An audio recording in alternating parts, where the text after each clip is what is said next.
स्वयं को नहीं जाना तो सोच लीजिए आपने कुछ नहीं जाना। इन नारी का चोला मेरा है, ये निर्थक साबित होगा, बेकार साबित होगा। इसी नर नारी के तन के द्वारा परमात्मा को उपलब्ध होते हैं, परमात्मा की प्राप्ति होती है। जो नारायण हरि परमात्मा जिन्होंने ब्रह्मांड की रचना की है, संचालन करते हैं, संहार भी होता है। ऐसे प्रभु परमात्मा को भूलकर हमें दुर्गति के अलावा और कुछ भी प्राप्त होने वाला नहीं है। आज मौका है, समय है, वक्त है। भारतवर्ष में साधु संत महात्मा और कई प्रकार से अनेकानेक गुरु जी होते हैं। गुरुओं के यहाँ उनके शिष्यों की लाइन लगी होती है। आज के दिवस नित्य प्रतिदिन की अपेक्षा गुरु जी माला माल हो जाते हैं। जो शिष्य आता है वो वस्तु पदार्थ सोना चांदी लेकर के ही आता है, धन लेकर के ही आता है। गुरु जी के दर्शन करता है, गुरु जी के चरणों में संपत्ति रखता है, गुरु जी के महल रुमेले भर जाते हैं। लेकिन यहाँ आपको समझना होगा, परखना होगा, जागृत रहे कि आप लोग परम सदगुरु परमात्मा होते हैं, कोई कंधारी नहीं होता है। परम सदगुरु पावन पवित्र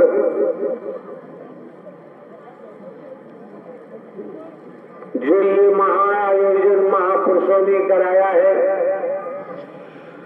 अपना तन मन धन लगाया है, निरंतर सेवा में तल्लीन है, वचन के अंदर रहकर सेवा कर्म करते हैं, तल्लीन होते हैं। ऐसे महापुरुष माला माल हो जाते हैं, धनवान हो जाते हैं, पदवान हो जाते हैं, उनका जीवन धन्य हो जाता है और चलते रहते हैं तो भक्ति बेड़ा पार हो जाता है। आप समझ सकते हैं, दुनियावी कैलेंडर के मुताबिक शहर आगरा, नगर आगरा में हमको दुनियावी कैलेंडर के मुताबिक कई वर्षों के बाद आने का मौका मिला है। कारण क्या है? 20 वर्ष से हमारे द्वारा जो आप लोगों को सद्ज्ञान दिया, जो शिक्षा दी, जो संदेश आपके घरों तक पहुंचाया, निःशुल्क निस्वार्थ, भेदभाव रहित,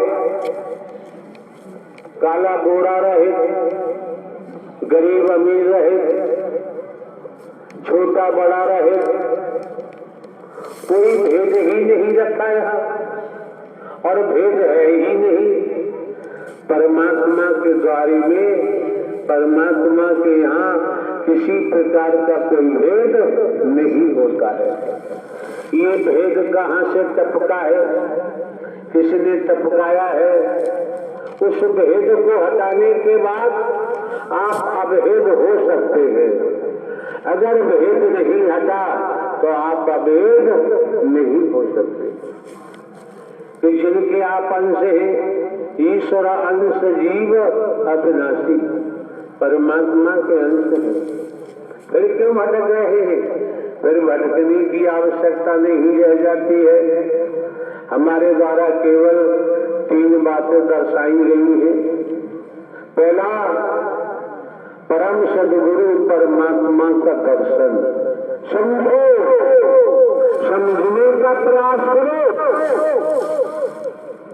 परम सदगुरु परमात्मा नारायण साकार हरि का दर्शन, दूसरे उनकी वाणी, तीसरे सेवा के महत्व को समझो। अगर तीन बातें समझ ली तो घर परिवार में रहते हुए, खेती बाड़ी नौकरी व्यापार करते हुए आप अपने जीवन को धन्य बना सकते हैं। आप अपने जीवन को ऊंचाइयों तक ले जा सकते हैं। आपको किसी के सामने हाथ फैलाने की जरूरत नहीं पड़ेगी और आप समझ सकते हैं कि सत्य ज्ञान को खरीदा नहीं जा सकता, इसे बेचा नहीं जा सकता।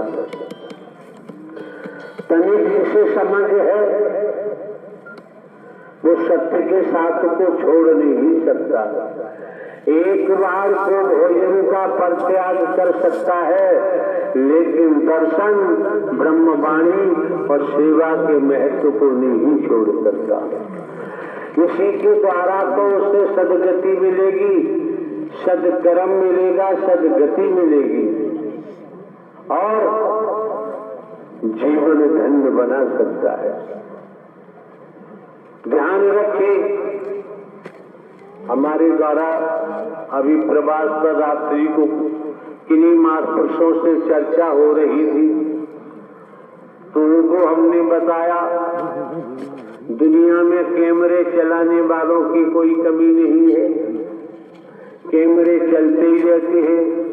ज्यादातर परिवारों में कैमरे होते हैं, फोटो लेते हैं, खींचते ही रहते हैं, स्पष्ट दर्शाया। तो ये बाहरी आवरण है। इस बाहरी आवरण फोटो लेकर वैज्ञानिक युग है, विज्ञान का युग है, तो नाना प्रकार से प्रदर्शित करने वालों की कोई कमी नहीं है।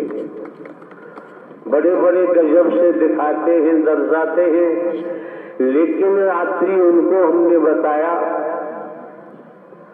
किसी डॉक्टर साहब के पास जाओगे, कोई बीमारी है, ऊपर से बीमारी की परख नहीं हो पा रही,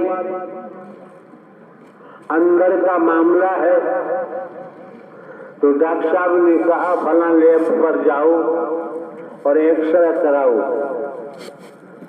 एक्सरे के बाद ही समझ आएगा क्या बीमारी है अथवा नहीं।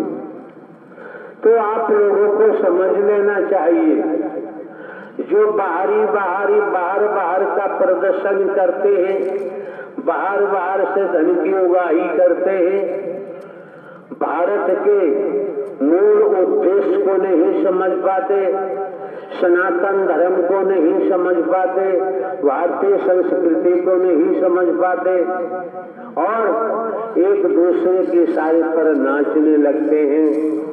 उनका जीवन विफल हो जाएगा, उनका जीवन खारिज हो जाएगा, उनका जीवन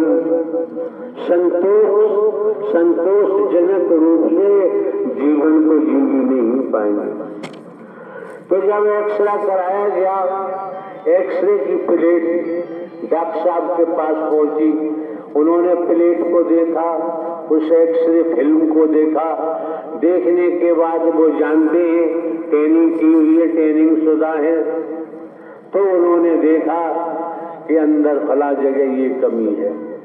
तो ध्यान रखो, आप प्रयोग सत्य के साथ में आते हैं, इस मानव मंगल मिलन सद्भावना समागम में आते हैं, बाहर के कैमरों में खूब जाओ, आपकी मर्जी है, बाहर के कैमरे खूब चलाओ चलवाओ, आपकी मर्जी है।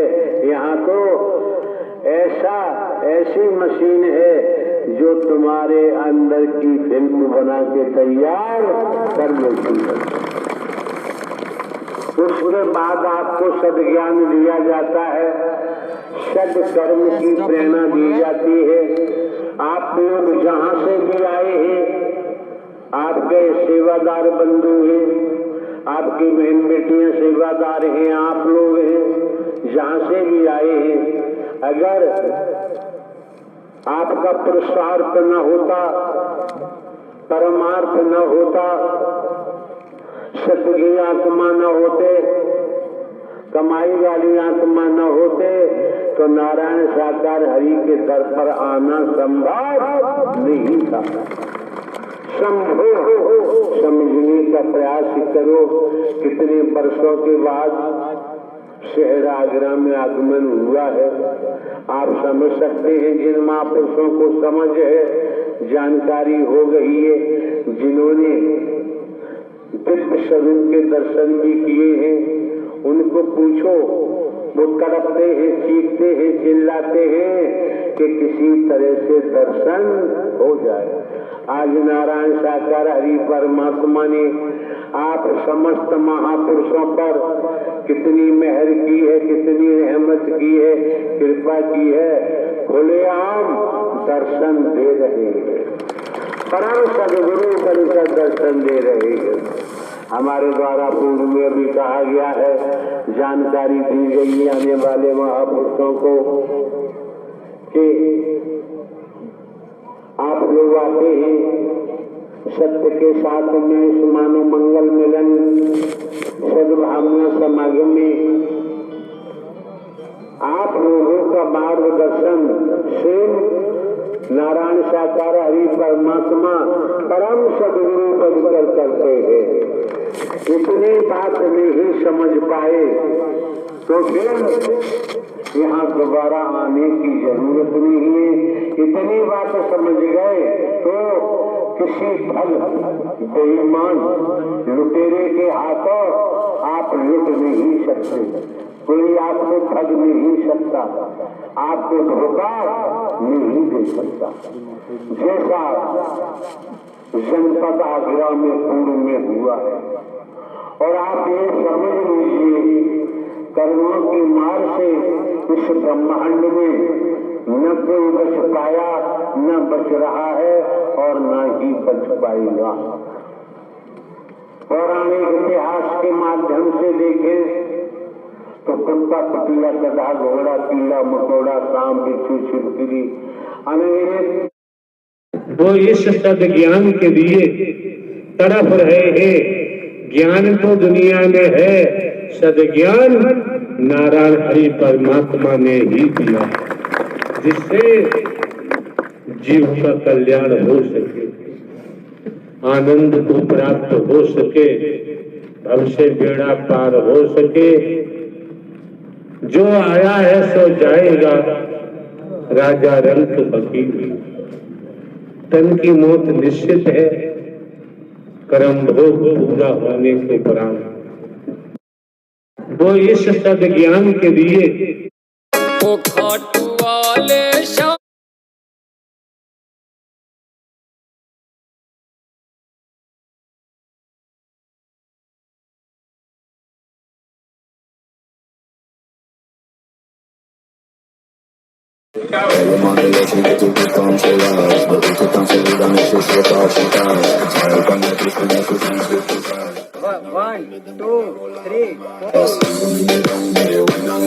मैं नहीं जाऊंगा, बहुत खतरनाक है तेरी दादी। पिछली बार तेरी दादी ने गोली चलाई थी, मुझे याद है। कैसे मैं